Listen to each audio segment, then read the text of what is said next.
Hello guys, welcome back or welcome to my channel if you're new. My name is Keely and in today's video I'm going to be giving you guys a guide / advice video related to your first year of university. So in this video I'll be sharing with you guys some topics related to your classes, friends that you'll meet, orientation week, your HECS, how to study, what you'll need for supplies, and so much more. This is something I would have loved when I was starting uni for the first time last year, so I'm going to give it all to you guys. I also have a video comparing high school to university. If you guys want to check that out, it may help as well. But I will also link down below some videos I watched this time last year to get me ready for my first year. And yeah, it may help you guys along with this video as well. But enough said, let's get into it. Okay, so a little bit of context on me and what I'm studying in case that helps you guys in like what similarities we have. I have no idea. Please shut up. So last year I studied a Bachelor of Communications majoring in advertising at Deakin Uni, and now this year I've actually changed and I'm studying at a private design college doing interior design and decoration. So yeah, that's a little backstory on what I'm doing. And also last year I was on campus for about 2 weeks max before the virus literally took everything away from us. So I've gathered all this knowledge from before starting uni and my 2 weeks on campus and the rest of my year online. So yeah.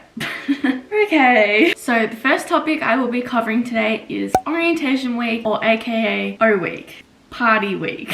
So orientation week is always the week before you start your classes, and this is just where you go on campus, meet some friends, go to activities, and also go to parties that the university run themselves, and also look at all the clubs that you can join if you want to. So for my O week there were also lectures that you could go to just so you can learn a little bit about uni before you actually start. So I went to a Department of Arts lecture and also a communications lecture as well, and I found those really helpful. So if you have that option, definitely do it because they teach you things like how to find where your assessments are online, how to use the online library, your expectations, and just, yeah, really how to use your uni's website and how that will help you in class and stuff like that. So if you have those lectures at your orientation week, definitely go do it. Plus, you also meet people that will be studying in the same area as you, and you'll most likely cross paths with them again throughout your studies. Also, at my orientation week, I got my student ID card sorted out, so I got my photo taken, printed out, and I literally got it on the day. So again, if you have that option, go do it, go get it sorted so you can use it at the library. Also, if you want to get a membership, you can use your card for that as well. If you don't really know what a membership entitles, obviously search what your uni's covers, but mine was a discount on textbooks, money off of O week parties. I also got a hoodie and some other little like Deakin merchandise, but totally optional, but it was worth it. I got a hoodie and I got money off, so like that was the main part I wanted it for. So if you're thinking about a membership, do it at orientation week because it's so much easier. And then lastly, for O week you've got your parties. So again, it's different for every uni, but for mine we had things like Luna Park, movie nights, little market stalls as well. There was a beach party that I went to, and also like a glow-in-the-dark one as well.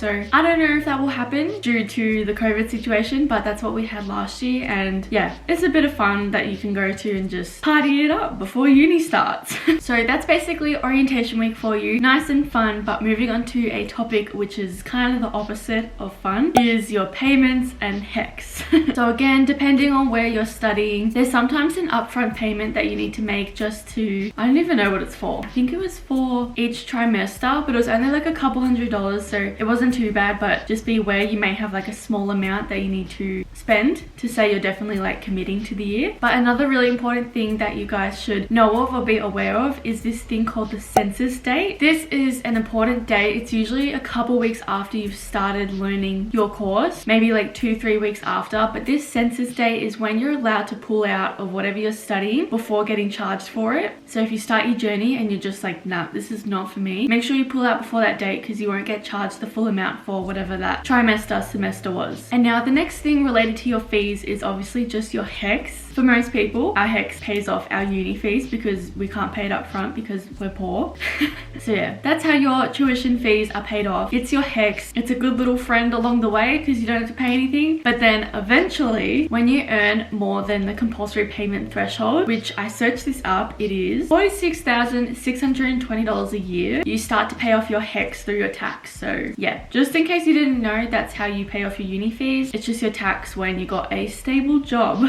Now, moving on to your timetable. So with your timetable, usually a couple weeks before uni starts, you'll get a list of all the different class times that will be held for every subject that you're doing. And with this, I highly recommend just making like, I don't know, 3 or 4 mock timetables of just different schedules you would prefer with the class times that you like. So then when your online preferences are finally open, get onto that straight away, put in your preferences from 1 down to 6 or whatever you need to do. So then you're like best in, best dressed, even though it doesn't really work that way. It'll give you a peace of mind that you got in early and you can hopefully get what you wanted before things like fill up and stuff like that. And then the day your timetables are released, make sure you check it as soon as possible, because more than likely you'll have a class that is not a time that you wanted and it's just like random. Like I had one class on a Monday afternoon at 5 o'clock. It was just so annoying. It wasn't with anything else. So I highly recommend look at your timetable as soon as you get it, so then you can get on a wait list for a certain time if you can, or if you have a clash with some of your classes, they'll give you a couple other options that you can go into. When you're doing it nice and early, there will be more spots available and you will have more chance of getting the better option out of the ones they've left you. So yeah, just get in early. That is my advice. Now moving on to parking or transport, basically just how you're going to get to uni. I highly recommend figuring out how you're going to get to uni as soon as you can, so then you don't have any confusion and you don't become late or whatever on your first week. So figure out if you're going to go by train, tram, bus, all of those options. Figure out what lines you're going to take, and then if you are driving, figure out your parking. I spent ages doing the calculations and trying to find the cheapest option for parking at uni. Again, depends where you're going, but at my uni you could either get a permit or you could just pay at the ticket box every day that you're there. And I tried to do the calculations and I found a permit was actually cheaper for me. So I ended up getting a $365 pass for 365 days. Now, although I didn't go to uni every single day of the year,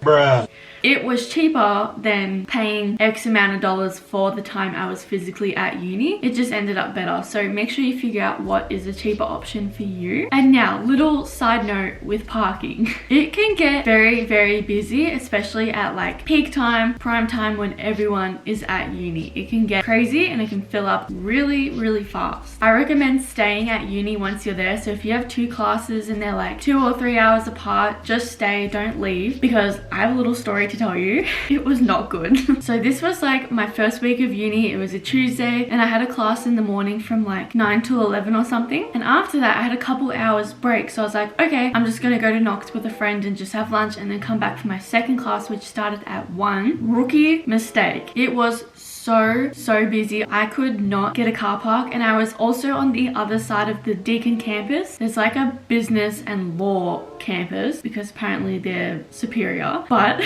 my class was on that side of the campus and there was another car park and it was so full. I ended up parking in a teacher's spot because there was genuinely nowhere else, and I was stressing the whole time thinking I was gonna get caught because there were parking inspectors everywhere. Thank God I didn't, but my friend had a class at the exact same time and she could not find a car park on the normal campus either. She parked somewhere where she wasn't supposed to and she got a fine.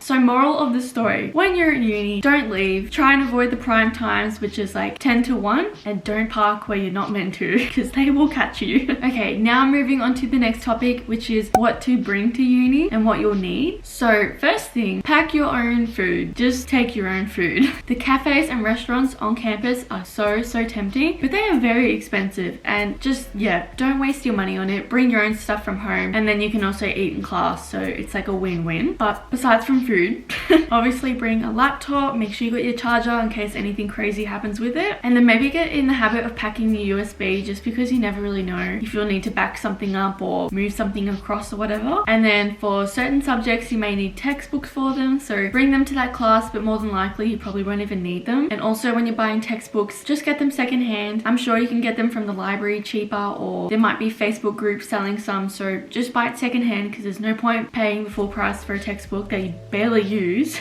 or at least for me. And then beside from those basic things to bring, I only brought one notebook of lined paper and I just wrote all my notes in there, and then just a couple of pens and highlighters if I really needed them. So you don't need much.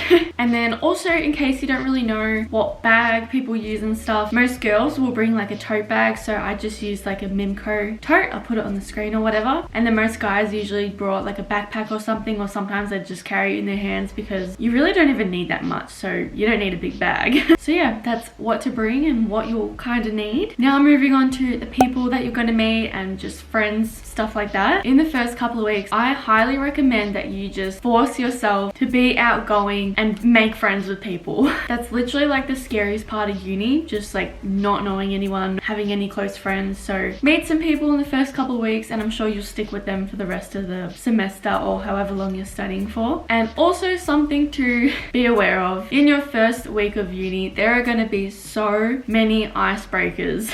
It's such an awkward week because you don't start learning. All it is just like talking about what's going to happen and introducing you. And most of the time, your teachers, if you're in like a small class, not necessarily a lecture, but if you're in a class, they will get you to tell the class your age, what you're studying, what you're interested in. So yeah, just be prepared for that awkwardness and having to share your personal life in front of all these randoms. Now, on the other hand, when you're in like a lecture or something, I highly recommend just sitting next to someone. Avoid sitting on the end and away from everyone. Go sit next to someone. I did this so many times just because I was like, I need to make friends, I need to meet people, and it actually really worked. We'd become friends on Facebook, we were there for each other. So just sit next to someone in your lectures and you'll become friends with them and you'll have them the whole time. So do that. Also, kind of going back to orientation week, I met a lot of my friends there, so I recommend going to that because you'll meet people in your same, what's it called, like department kind of thing. So yeah, when you're in your classes, you might recognize people and then from there you just stick with them because you guys already have a connection and it's just really easy. Now, another thing with friends, I think I said this in my comparing high school to uni video, a lot of the people in your class will probably not be your age or be studying the same thing as you or even be a first year as well. So just be aware there'll be a lot of diversity in your class, so just be open-minded to meeting different types of people is all I'm trying to say. And now, one last thing with teachers, if you have more one-on-one classes, your teachers will obviously probably get to know you, although they do teach a lot of the same class, so they may remember you, they may not, but at your lectures, they have no idea who you are. So yeah, if you're gonna skip something, skip a lecture because they don't know who you are, but your classes are more personal and yeah, you'll probably get to know your teacher and develop a connection of some sort, but it won't be very close. Now moving on to the lucky last topic, which is study/taking notes. I highly recommend as soon as you find out when your assessments are, write them down in your diary because they usually don't change that much. So get them down, make sure they're there because a lot of the time as well, your assessments will be due at the same time. So most people do like 4 subjects and for all 4 subjects, assessment 1 is always due within like the same month. So if you have it written down, you'll know what's ahead of you and yeah, you'll just be aware that you need to get cracking on your assessment. Sorry guys, my camera just died. But another interesting thing about your assessments is they recommend if an assignment is worth 40% that you spend 4 weeks on it, which realistically sounds pretty accurate and something that you should probably stick to, but do we stick to it? No. Do we leave our assignments to the last minute and do it in 3 days? Yes. But if you want a recommendation on how long you should be spending on your assessments, that's what it is. And obviously some of your assessments will be bigger and worth more, so they may be 60%, 50, so on so. So yeah, you just know which ones you should prioritize because they're worth a bigger percentage of your grade. Now for how I studied and took notes, it was actually quite simple. Not as complex as high school, but all I did was just write everything in one big notebook, literally the book I'm reading from now. This is all I had. I wrote all my class notes in here. I'm more of a handwritten person compared to type notes, so I wrote all my notes from my lectures in here, any class notes as well, kept them all, and then I had one big folder that I just put all my loose leaf pieces of paper into the pockets in the folder, in the subject categorized. You get the drill. Also, if you're stressed about how you're going to take notes during lectures, more than likely they'll have it online somewhere. They usually record them anyway, so don't stress if you can't get everything down. Just go back to it online. That's what I did. Write it down in your own time. Keep your class notes, keep any activities because you never know when they will come in handy for an assessment or for an exam. You just never know. But yeah, that is basically everything that I could think of what you guys may need to know before starting your first year of uni. If you guys enjoyed this video or you have any questions, go ask me in the comments. I'll definitely reply to you. But if you enjoyed, obviously go give this video a massive like. Go tell your friends about it. I really hope it helps you guys, and I hope you have a fantastic first year of uni. Big kid things. But enough said. Thank you guys so much for watching. Make sure to go subscribe to my channel and I'll see you all in my next video.